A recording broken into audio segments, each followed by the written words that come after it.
So good morning and welcome back to all you dear friends from yesterday, and welcome to any new friends who are here for the first time. I'm Lynn Sutton from the Z. Smith Reynolds Library. We had a wonderful day yesterday, at least I had a wonderful day, and we look forward to another morning of celebrating all things Ammons. Our first talk is a collaboration between Heather Childress and Elizabeth Mills, discussing the wonderful paintings that we saw unveiled yesterday. I will confess that when I went to East Carolina 2 summers ago and saw the exhibition there and saw those beautiful images, I turned to my friend Emily Wilson and said, "We have to do it. We're going to have this symposium. Let's start planning." So that's what we did. I love these paintings. So I will introduce both speakers now. I think Elizabeth will speak first and then Heather. But I'll introduce Heather first. Heather McBride Childress is curator of the Wake Forest University Art Collections. You will meet her father, Richard McBride, later this morning as he heads off the poetry burst that we will have during lunch. With her father, a great admirer of A.R. Ammons, Heather was well acquainted with Ammons, the poet and artist. And when I came to her a year ago or more with the idea for this symposium and said that Emily Wilson was willing to give us 20 of these paintings, she said, and I quote, "It is rare that a collection of works comes to my attention that I am this excited about." And I will say that the morning we spent in making the final selections was a lot of fun. Heather received a BA in Environmental Design with Fiber and Surface Design emphasis, cum laude, from North Carolina State University, and an MA in Museum Studies, Costume and Textiles from the Fashion Institute of Technology in New York. Before coming to Wake Forest in 2004 as Art Collections Curator, she worked at the Metropolitan Museum of Art, the William King Regional Arts Center in Abingdon, Virginia, the Museum of Early Southern Decorative Arts here in Winston-Salem, and the Museum of the Fashion Institute of Technology. Our first speaker will be Elizabeth Mills, Professor of English and former chair of the English Department at Davidson College, who first became acquainted with A.R. Ammons when she wrote about his poetry for her dissertation at the University of North Carolina at Chapel Hill. Over the next 16 years, she moved closer to the poetry and to the poet as she became a trusted friend of both Archie and Phyllis Ammons. With visits to Ithaca, to their home, and then, after Ammons' death in 2001, to work in the Ammons papers at Cornell University, Professor Mills became an astute reader of his life and work. In recent years, she has brought her great gifts for interpreting poetry and for understanding humanity to the paintings of A.R. Ammons. In 2002, she wrote the essay Pattern and Possibility to accompany the largest exhibition of Ammons watercolors held at the Charlotte and Philip Haynes Gallery here at Wake Forest, where we were yesterday. In matching individual poems and commentaries from readers with individual paintings, Mills' approach to the exhibit established a format for the book about Ammons' paintings she is now writing. Last year, Mills wrote an introduction to accompany a small number of Ammons watercolors for the website of Poetry Magazine. Nationally, she has become the critic best informed about Ammons' paintings, and when her book is published, she will have set the first benchmark for writing about them. Elizabeth Mills, a member of the Davidson College faculty since 1985, rose from visiting lecturer to professor of English while undertaking a teaching load that often included new courses and heavy committee assignments. And last year, she received Davidson's Love of Teaching Award. When Archie Ammons saw Elizabeth Mills, his eyes lit up with delight, I am told. The energy and the intelligence she expresses in her person and in her publications are as colorful as his paintings. Like the paintings, we might see Elizabeth Mills also as a gift to the Ammons legacy, because she has the possibility of accomplishing something that was only begun in his lifetime, making his paintings known to a wider audience. Welcome to our Davidson College friend, Professor Elizabeth Mills.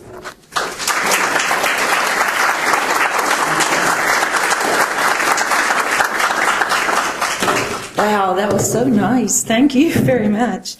And thank you all for being here this morning on this rainy, messy day.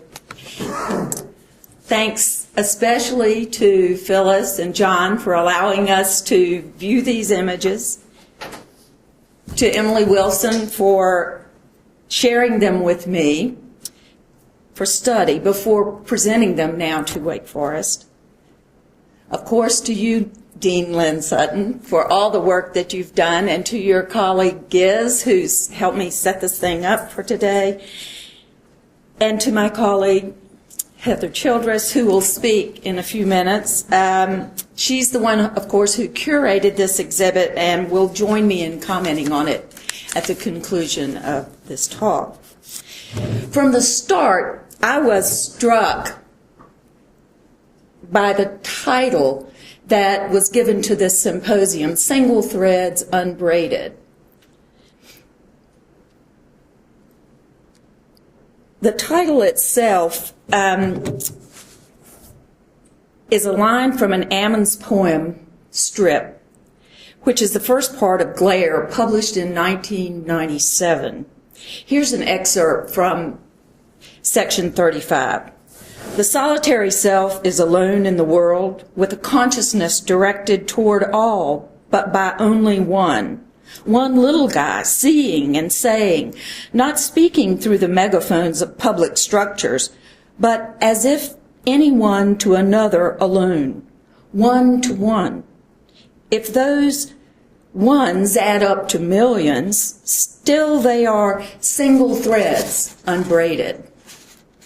There were many parts of these lines that resonated with me, from the obvious echo of Ammons' lifelong preoccupation with the one many philosophical paradox, to the idea of one man as a single thread, yet having multiple aspects of consciousness that could be unbraided, as having a poet, an artist whom we know mainly as a poet, being also a painter.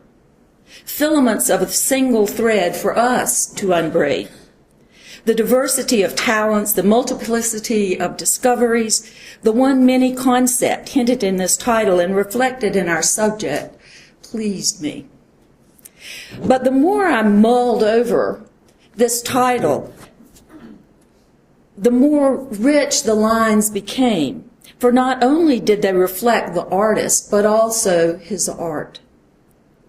Ammons is, as John Ashbery has so succinctly noted in his 1973 New York Times review of the collected poems, he is an American original whose work is quite eccentric, whose landscape is the American sidereal, whose creative method and product is, in Ammons' words, a successful approximation of action painting, or art as process. Here, of course, is the allusion to the group of American abstract expressionists such as Jackson Pollock. Pollock and others, Hans Hofmann, Barnett Newman, Wilhelm de Kooning, Mark Rothko, Philip Guston, Robert Motherwell, among others, were part of a truly American artistic revolution called abstract expressionism. While their work resists definition as a cohesive style, as their many manifestos illustrate, they were linked by a concern with varying degrees of abstraction used to convey strong emotional or expressive content. As Robert Motherwell writes, the function of the artist is to express reality as felt, the response of the body-mind as a whole to the events of reality. This group of artists from the 1940s to the 1960s moved away from representational art toward abstraction, preferring symbolic color to natural color, signs to perceived reality, ideas to direct observation. They made an effort to draw upon deeper, more varied levels of meaning, the most pervasive of which was, according to Maurice Tuchman, the spiritual.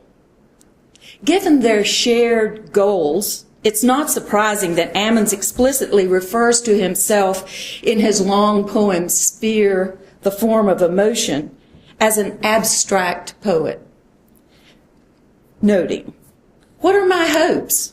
It's hard to tell what an abstract poet wants." He formulates the one many problem in this poem as an isosceles triangle: base, diversity, and peak, unity. And he goes on to explore the sequence, peak, center, symbol, abstraction. Later in the poem, he references his slack steel triangulations of abstraction and claims, as shapes, bodies, we dwell only in the flow of shapes, turning the arcs of mortality. But the imagination, though bodiless, is shaped, being the memory or imagined memory of shapes, and so can dwell in nothingness. The human being is inscrutable and unformulable, or if as a poem, or if possible, more so. There is contradiction, a deconstructive bent pervading Ammon's thought that appears in many of the poems. He writes, for instance, in Saying Away, that the point of a poem is to become wordless, to find the rounding out that assimilates reductiveness and assertion to an unspeakable whole. The end of a poem is to reconstruct silence, a cure to words, to subvert the fragmentary, discursive, partial, and definitional into stance and feeling.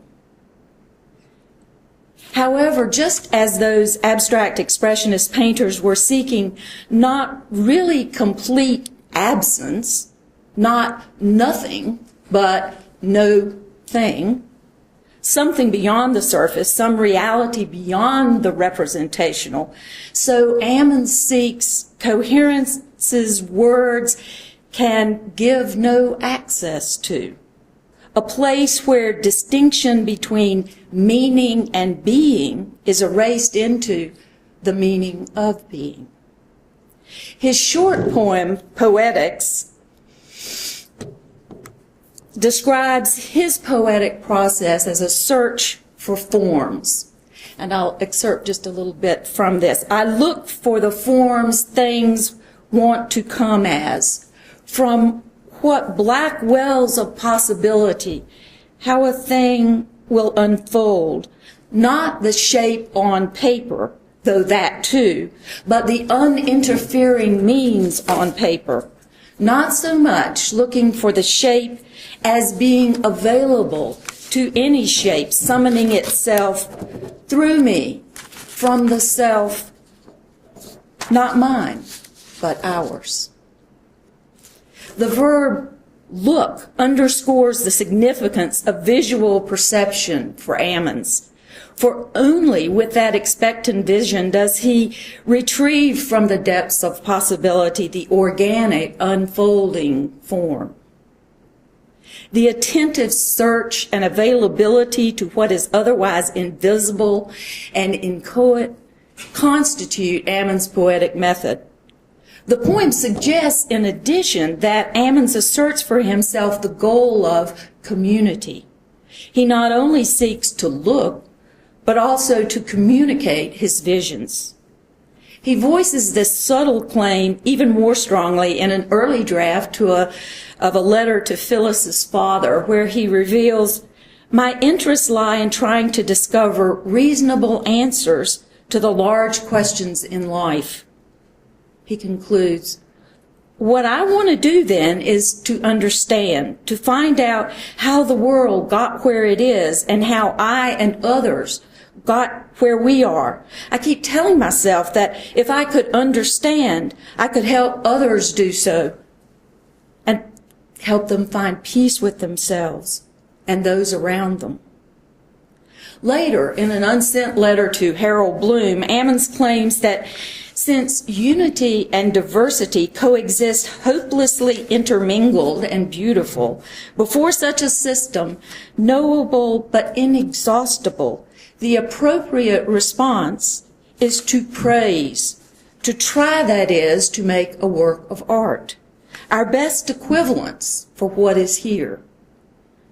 He continues, "So I believe the work of art is forever inexhaustible, not because it's such a big deal, but because it is the way it comes. That is the mode of mind it comes from. I believe the self to be equally inexhaustible and so unmirrorable, unrenderable, except in terms of its nearest equivalent, the work of art. In August 1967, having won a traveling fellowship from the American Academy of Arts and Letters, Ammons sailed with Phyllis and their 18-month-old son, John, to Rome. Anticipating a creative year of study and travel, they rented out their house in Ithaca through the following June. But by November, the family was back on the East Coast in the U.S., making do at Ocean City, New Jersey. It was there that Ammons began to paint watercolors. He had drawn realistic sketches of people, rooms such as his apartment in Berkeley, and objects, our candy dish, an ashtray, a hole puncher, sunglasses, a fingernail file, all these in his earliest journals. And he had mixed such graphic art with his correspondence and drafts of poetry and prose. In January 1968, for the first time, he joined a small group of writers and painters. Meeting with them got him out of the house and gave him something to do. It was the beginning of an artistic endeavor that continued. On a poem draft written in February 1977, the year of many of the paintings in this collection, Ammons jots, paintings paint mind field, and this word he conjured up, mind field. Occupied by such work in March, he writes his friend Josephine Jacobson, I've had two of the happiest months of my life in my 50th and 51st year, that is in January and February. I began to do pictures, inks, and watercolors. I found that I was growing enormously with it and that I would go on walks and cry out, Lord God, over some realization of possibility or something. I'm still doing pictures. I've done over 150 in just 2 months, but less automatically now. I'm beginning to find the ways that pictures release me and answer me back so that that inventiveness is more taxing, if no more delighting now. His excitement is clear, but his insight is not without personal cost. He explains, my narcissistic expression into art was coterminous with a further withdrawal into myself. I had always thought that my responsibility was to go out gladly as possible in the morning and be friendly, even to people obviously too sour to welcome it. Suddenly, the burden of that effort slipped from me, and I knew how very much alone I really am, how privileged, how afflicted, monstrously gifted and frightened I really am, and how it did not need to be otherwise than it is. His paintings release and answer, even as they reveal the artist's sense of isolation and of complex identity, for he acknowledges that he is at once privileged, afflicted, monstrously gifted, and frightened. By November 1977, Ammons writes Frederick Morgan that his pictures are doodads, sometimes delightful. He adds, since January, I've done over 1,000, and I think at least 200 are interesting. Morgan suggests that Ammons contact a New York gallery, although Ammons had described his paintings to him as flat, naive, primitive, basic designs that mean to be decorations, however lean or mean they may get. He adds, they don't mean or try to promote the art of painting, about which I know absolutely nothing. Still, if I'm not wrong, many of them are majestical, arrogantly severe, or chastised into a kind of height. Between 1977 and 1988, Ammons continued to paint on white arches special MBM, a 140-pound watercolor block paper with rough tooth, and to combine comments about painting with drafts of poems in his journals, sometimes flashing the journal cover and pages with watercolor paints. Phyllis Ammons tells me that he would paint on her sewing table in the room upstairs, the same room, the corner room, where he typed his poems. And if you look at this picture here, you'll see that sewing table, which to me now looks itself like a painting. His letters during this time likewise teem with references to the paintings, to their subjects, to their price, their promotion. From 1977 to 1993, Ammons' work appeared in 12 separate exhibits at sites from the Johnson Museum of Art at Cornell to the Jack Tate Gallery in New York City. There, 4 of his paintings appeared in a show called Literary Vision, along with art by John Ashbery, William Blake, E.E. Cummings, Allen Ginsberg, D.H. Lawrence, Kenneth Rexroth, and Leslie Marmon Silko. He also exhibited his paintings in North Carolina at the Reynolda Museum of American Art here in Winston-Salem and at the University of North Carolina's Moorhead Gallery in Chapel Hill. More recently, as Lynn mentioned, in October 2002, the Charlotte and Philip Haynes Art Gallery at Wake Forest presented an exhibit of 50 of the poet's paintings. Watercolors from that show also recently appeared, in 2003 on the cover of Poetry magazine. In 2008, the Reed and Susan Overcash Literary Collection of the Joyner Library at East Carolina University presented a documentary exhibit on Ammons' poetry and art that included 15 original watercolors. And only yesterday we viewed 20 paintings given to the Wake Forest Permanent Collection by Emily Wilson. Ammons painted watercolors in the same way that he wrote, daily, with speed and concentration. The paper, like the adding machine tape or the wider page, was the limit to be explored, while the poet worked in a state of creative flow. That an abstract poet should also paint abstractions is perhaps not surprising. What does surprise is the paintings themselves, their vigor and variety. We should look closely at some of these paintings, all of these paintings, and we will in a little bit today, but I hope that you will continue this exploration into the future. I recently read a comment by James Elkins, critic and art historian at the School of the Art Institute of Chicago, that the average viewer spends from 5 to 17 seconds viewing a work of art. For instance, museum studies of patrons viewing the Mona Lisa show that the average time spent looking at that painting is 15 seconds. Elkins suggests, as you might expect, that we should invest more. What I have in mind, he says, is a different kind of experience, not just glancing, looking, not just glancing, but looking, staring, gazing, sitting or standing transfixed, forgetting temporarily the errands you have to run or the meeting you get late for, and thinking, living only inside the work, falling in love with an artwork, finding that you somehow need it, wanting to return to it, wanting to keep it in your life.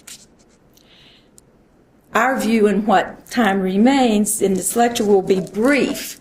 Admittedly, I hope it'll be a little bit more than 15 seconds, but I know you want to spend plenty of time in studying and being with these paintings, and it's lovely that we have this catalog that you have to take with you, and of course the permanent collection is there. The earliest painting in this collection comes from 1976. Note the painting's composition, but also the writing on the painting. I'm not sure if you can see all this, but this says successful, and this says failure number 1. Pebbly person. Reading down the side, he tells us, I feel strongly tempted to put green on one side and yellow on the other side of the black arch. And of course, the black arch indeed. Archie Ammons is always playing with his name. Then, pebble people recovered from the floor tile. And a little bit of a poem here. That cough didn't keep me awake, and that wake didn't keep me a coffin. This painting shows Ammons' whimsical and ironic side, that sassy voice of the improvisations or his short poems.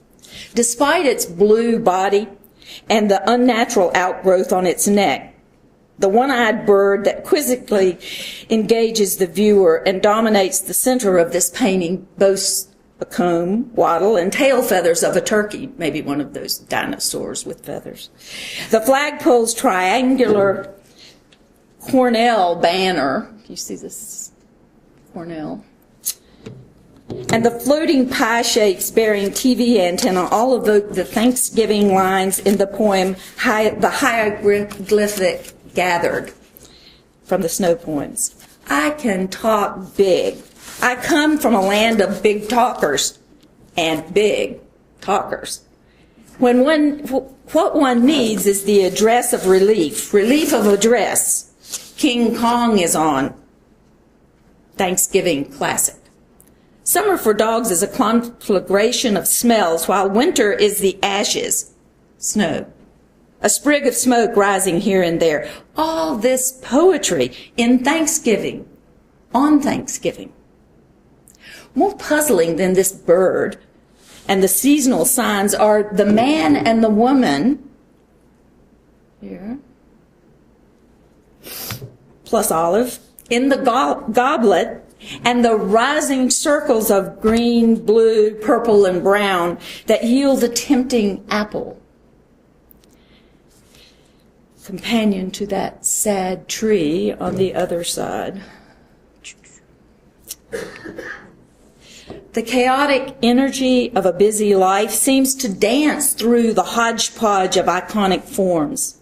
An art more of doodle than doodad is what Ammons presents here.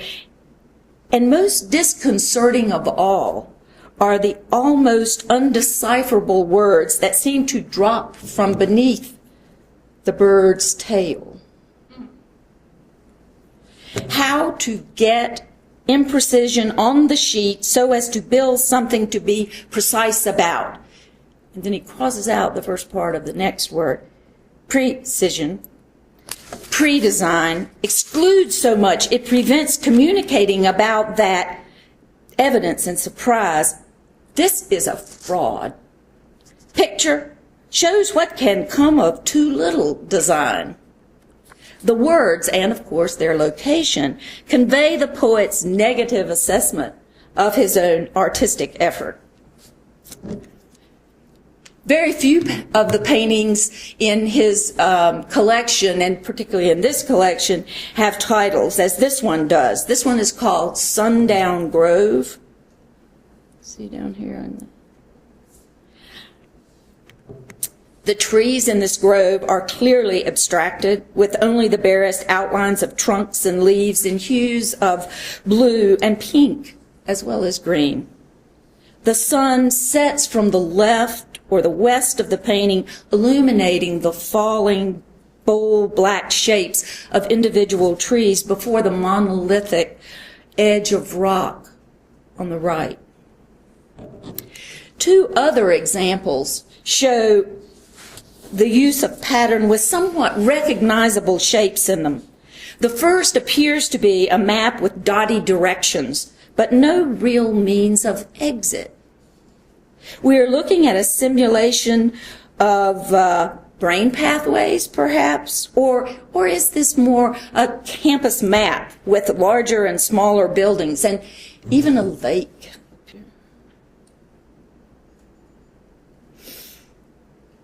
Please do note the faint circle or sphere on the bottom left, a ghostly image that remains separate yet clearly visible in the midst of all this busy coming and going. This image strikes me as another somewhat literal abstraction, one that seems industrial, almost scientific, from the laboratory perhaps. Wild signs and symbols, mostly blue surrounded by black, contrast with the flower that grows in the yellow pot. Here, on the right of the painting. But the painting itself raises so many questions. Just one, for instance, is this black triangle above the flower a watering device or a sprayer of destruction? As he continued his experimenting, Ammons moved further away from the verbal and the literal. Including words on a painting was then not a consistent habit for the poet. In a later interview, he disclosed his shift from word dependence. At first, I painted poems on the canvas, but as I learned more about paint, the two, poetry and painting, became self-sufficient.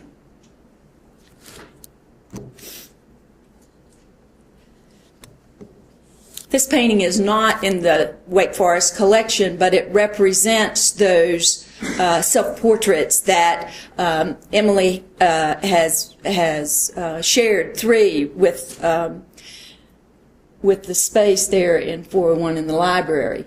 I want you to be looking at this while I tell you a little bit about the document where Ammons talks about his poetic process. Changing Things is his tightly packed 1981 statement about his watercolors. He uses the term poetics, as he did in writing about his writing process, now to introduce his experience as a painter. He suggests that possibility in painting includes the combination of arbitrary coincidence and necessity, the moving from the free as the work of art begins, through the decision of pattern and possibility, and into and through the demands of the necessary, the unavoidable, the inevitable. Thus, in the process of painting watercolors, Ammons experiences union of inward feeling and external effect in the same way he had when verbally moving from those black wells of possibility to the shape things will come forth in. In this art form, then, as in poetry, change occurs through action. The process is a journey, an echo of his metaphorical theorizing that a poem is a walk. But the journey does more than bring the individual artist from a position of exile to community.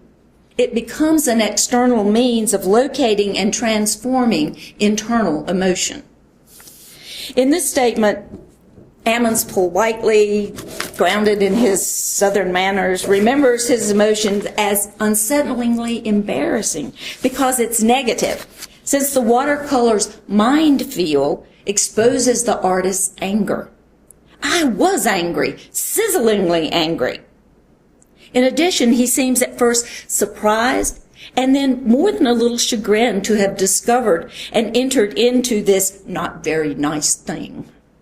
He appears awed by the discovery as well, echoing his revelation in an interview that he had made the pictures for the same reason that he wrote the poems, to escape from terror. Nevertheless, the artist responds to anger and terror, whatever their relation to each other, by transforming them through art, changing the negative thing into something acceptable, into still completed things, paintings and poems, to be shared with others. Through the act of making, painting or poem, the artist externalizes and transforms the negative, at least momentarily, fending off the terror time. In this way, the anguish portrayed in these paintings is temporarily captured, contained, released, if not forever eradicated by representation. Here we see what seems to be a kneeling figure, almost totally obscured. Can you see the figure here? That's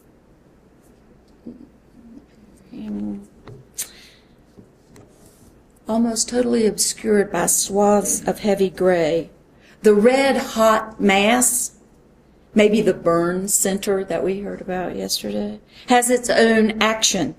However, as we see a bright red-orange light escaping from the top of the form. See this? Here, too, as in the former painting, note the presence of the spheres. This is a little bit harder to see, but back there. Spheres, in fact, not one but many. The painting makes the viewer want to pull away what stands in front of us, between us, and to move back to the other side. Ann Timken, curator of the current Abstract Expressionist New York exhibit at MoMA, says that there are at least two facets for abstract expression.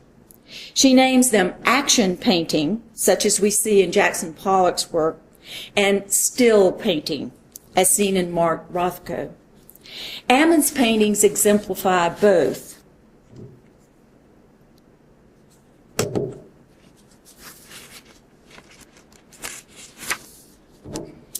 This painting, with its obliterations of discernible shapes, the large yellow spheres, the black spheres, the looming fleshy phallus, challenged by certain circling tangles of green, red, and blue, depicts the feelings of Ammon's poem, Anxiety's Prosody.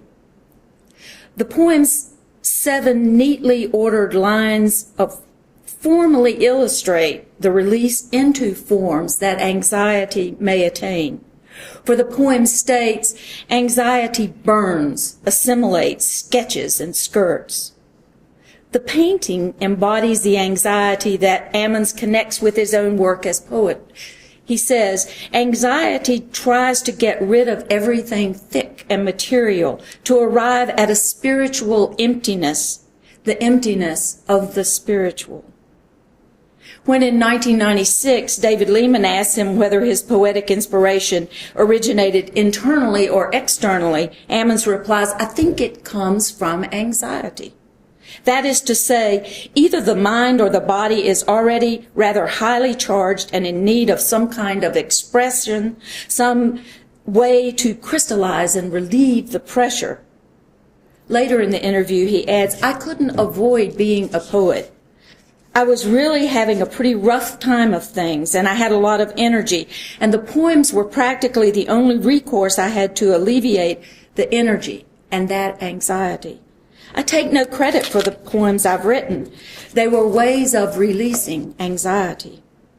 Here one can see the almost manic action of the painter, the fierce brushstrokes, the layered forms, some hard-edged, others hazy in their merging of hues. The action of the painter and the painting create a state of dynamic tension from which the viewer seeks release. Such action is likewise visible in this painting. Note the use of primary colors, red and yellow, the mixture of those colors yielding that violet shape, aggressive, warm colors transformed into the cooler violet. The black shadow forms underneath that underlie this motion and together give an image of a figure in motion. Can you see this kind of bodily shape, but also with the movement?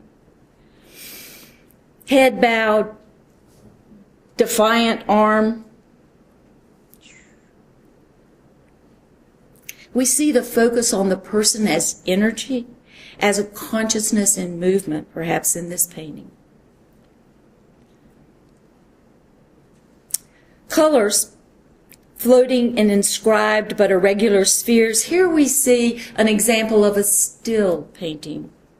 Blue, yellow, green, shadowy, pink, gray, and a larger gray mass seem to swim in this painting. They resemble Ammon's comments to Bloom about the floating tidal energy underlying this lovely show. Circles opening with angular shapes, splotches of green, orange, black. These enclosed spaces within a larger, roughly rectangular interior also suggest the double womb-tomb cycle of human existence, the disintegration and possibility depicted in Ammon's short poem Sphere, with its creative space of dark, original water, amniotic infinity, closed, boundless in circularity. Although that Eden in the poem is a place of equal opposites that leads finally to the earthen womb, it remains a warm unity, separable but entire, you the nucleus, possessing the universe. A second painting in this collection shares some of that floating shape, but with added contrast. Note the famous S-curve of classical art in this shape. It becomes here dynamic, flaring toward the very edge of the canvas. It contrasts with and challenges the patterned squares that lie beneath.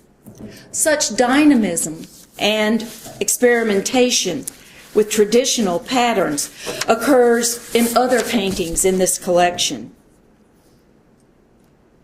Note the fracturing of that S-curve in this painting, as well as the bold zip that runs down the center, dividing the painting in two halves. Writing about the ineffables, in poetry, Ammons claims that another ineffable is the dialogue between poems. This is something that's never put into words, of course, he says, but obviously one poem shares with others in ways that can only be described, discerned, and described. It seems to me that paintings also, like poems, speak to each other. The patterns of black and white from this painting also appear in others.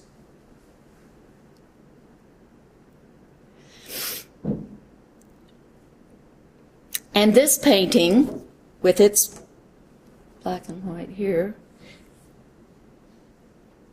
shares shapes, patterns, and even splatters here, with another painting, which in turn has a connection to another painting. In this one, we see the repetition of the diamond shapes that we saw in the earlier one, these shapes.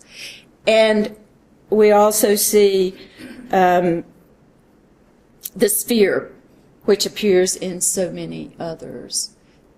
The lines from this are replicated in the lines from the one before as well. These spheres again. So many spheres in this and this. Why these spheres? In figuring, Ammons professes that the sphere is the shape of a realized poem. When the poem is totally apprehended and the contemplative action is perfect, the poem blocks out the mind and becomes the mind enabled to be still within the sphere, and also to move out and back and forth at the liberty on several radii. Such a poem achieves balance through contradictory complexity, as Ammons explains in A Poem is a Walk. He asserts poetry is a mode of discourse that differs from logical exposition. It is the mode that can reconcile opposites into the real world, both concrete and universal. But a poem provides an even greater benefit, as Ammons claims in figuring, I think of the earth, mind, and poem as spherical. If the earth, mind, and the poem share a common configuration and common processes within that configuration, then it ought to be possible for us to feel at home here. The resolution makes him, he says, temporarily able to cope.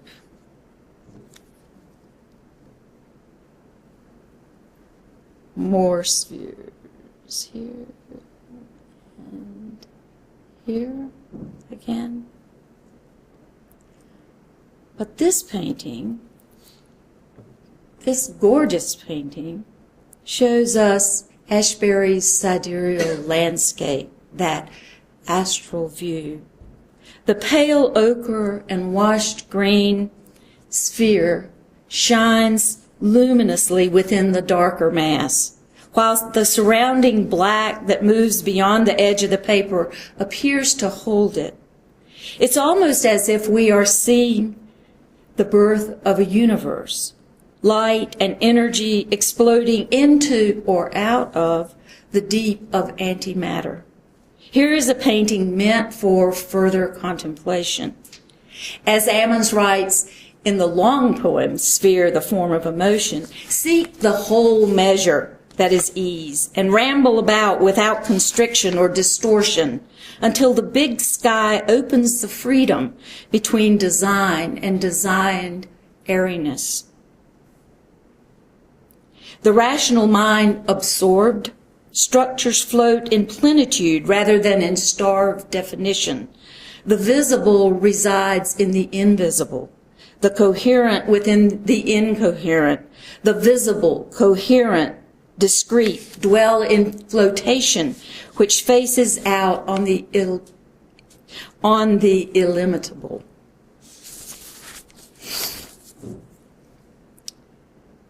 Returning to this slide, I want us to think about the single artist and the journey he has taken us on into the paradox and contradiction, diversity and multiplicity that is his vision of this real world. We've thought about the single artist, heroic in his imagination and his expression as a single thread, one we've unbraided to reveal the capaciousness that really does astound us. But finally, I'd like to think that we've discovered not only a single thread unbraided, but also a singularity. Singularity, a word from the 12th century that has morphed in its meaning. Solitary, single, unusual or distinctive in manner or behavior. More recently, a point at which a mathematical function takes infinite value.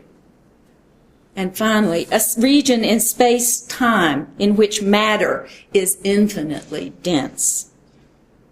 Yes, Ammons shares some similarities with American abstract expressionists, yet viewing his work, this work, as we have today and will in the future, shows us that it has a singular distinction, a value, a mass, something unique that deserves our rapt attention. Heather will now set this singularity within the context of the Wake Forest collection.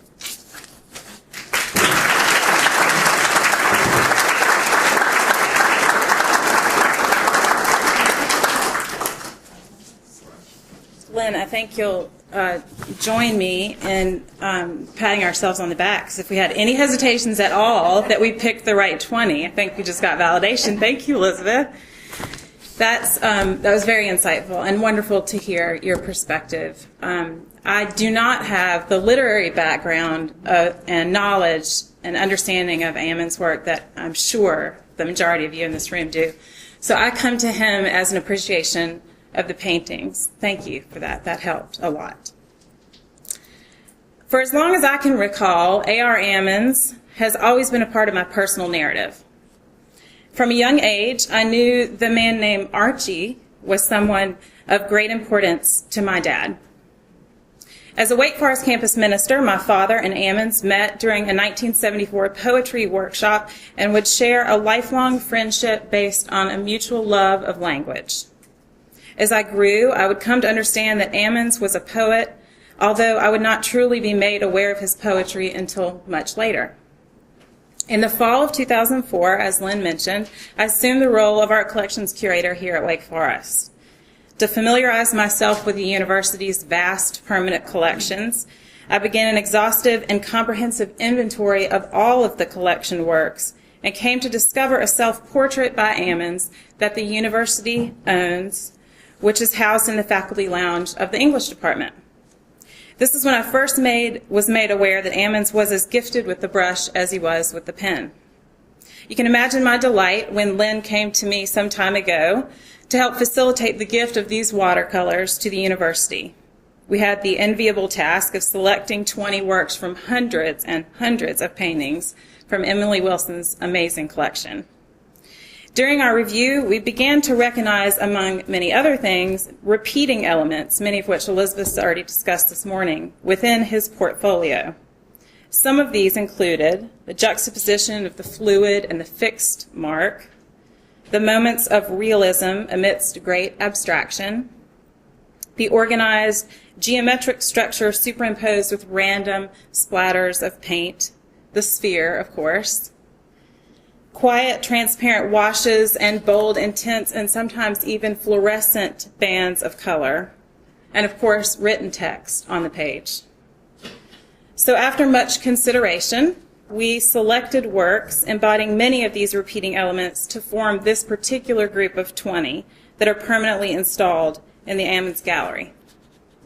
To Emily Wilson, we offer our sincere gratitude for your generosity. This gift marks the largest donation of works by the same artist from a private donor to our permanent collections. Coupled with Ammon's status as a distinguished alumnus and award-winning poet make this gift unique in every sense. These works will join the university's permanent collection of over 1,700 objects installed in multiple locations on and off campus.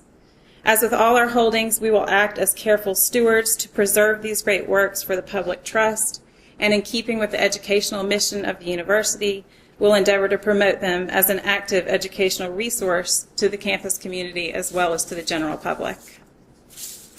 It's an honor for me to now include Archie Ammons as part of my professional narrative. What's even more exciting is to know that these works will indefinitely promote conversation that may help each of us more fully appreciate the man through the many avenues of his creative expressions. As I close our session, I'd like to read to you in its entirety his essay, Changing Things. There is a poetics of tears, of smiles, of ecstasy, sensual joy, and the harsh inspirations of the religious heights. There is a poetics of quietude and deep study, a poetics of fear, and a poetics of anger. During Christmas vacation in 1976, I got the notion, which I'd had passingly but often before, to try watercolors. I'm sure I was attracted to the possibility of bringing together in one visual consideration the arbitrariness of pure coincidence with the necessity of the essential, the moving from the free as the work of art begins through the decisions of pattern and possibility, and into and through the demands of the necessary, the unavoidable, the inevitable. This change is, in another form, the oldest of journeys, that from exile to community. Having had dozens of tries at real pictures, I began to feel what events on the paper meant. That is, I began to learn the joining of what happened on the paper to its emotional counterpart, the feelings generated and expressed by the events. I discovered that I was stirred by the thin, loud, and bright, the utterly blatant effect like a smack in the face, the anger felt, expressed, reacted to. And then I thought that not a very nice thing to be into. But I was angry, sizzlingly angry, for whatever reasons, and I found myself, when I could endure the emotions at all, released by letting the anger go and become the splatters and the sheer control of the paint. And then I thought that since we must, after all, be at times angry, how fortunate we are that art allows us to transform blistering feelings into the brilliance, the sweep and curve, the dash and astonishment, along with the cool definition, judgment, and knowledge of still completed things. Thank you.